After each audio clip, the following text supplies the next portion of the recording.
Hi there. This is a 1 week follow up of using the XSPAC, still not sure how to pronounce this, paddle for a week now. Pretty consistently, I've got a lot of hours of play on this paddle, and there are a number of things I really like about it. There's one thing I think there's two things people should be aware of about this paddle, especially if you're going to compare it to the Carbon, the CRBN, which is and it pretty much this is appears to be an exact replica of that model. I have a friend who plays with the Carbon one, and you put these paddles together, and I really look like twins minus the logo changes on the outside, but handle length, dimensionally, it's exactly the same paddle. And she played with this for a while, and she goes, this feels exactly the same. She goes, in a blind taste test, in a blind paddle test, she's like, I'm not sure if I could tell the difference between the two or not.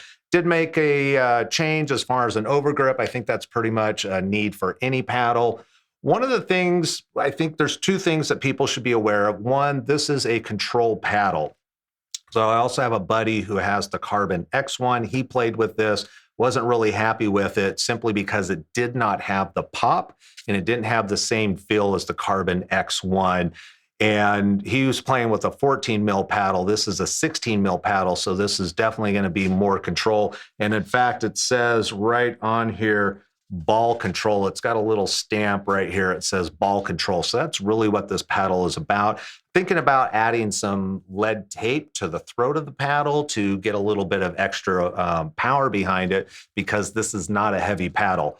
What it is though, and it's one of those things you don't know until you try it, is it's a very well balanced paddle, especially compared to my Gamma 505 that I was playing with, have been playing with. That was my go-to paddle for months and months and months. Playing with this for a number of hours and then going back to the Gamma, I was really surprised at how head heavy the Gamma was compared to this. So I've been really happy about that. The other thing I really like about this paddle is going to be the spin. I went out one day practicing my serves, and I got some really good, you got to get the right swing in, but the way the ball just cleared the net and then dove, I'm not getting those off of other paddles that I've used. The one thing I have noticed about this paddle, and again, comparing it to the Gamma 505, because that's been my daily paddle for a while, is that this doesn't have the same feel to it. It's not that it doesn't have control, because it has great control at the net.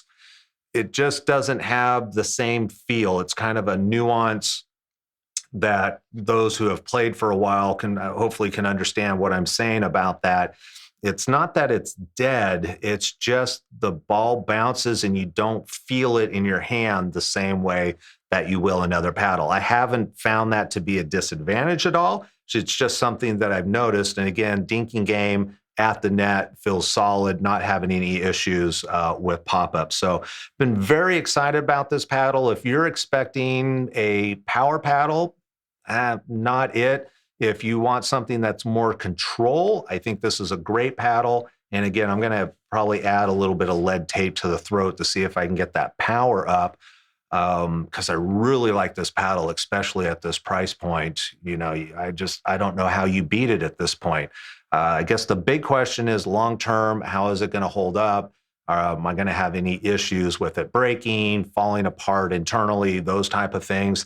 Only time will tell, and I'll make sure to do a follow-up review and let you know.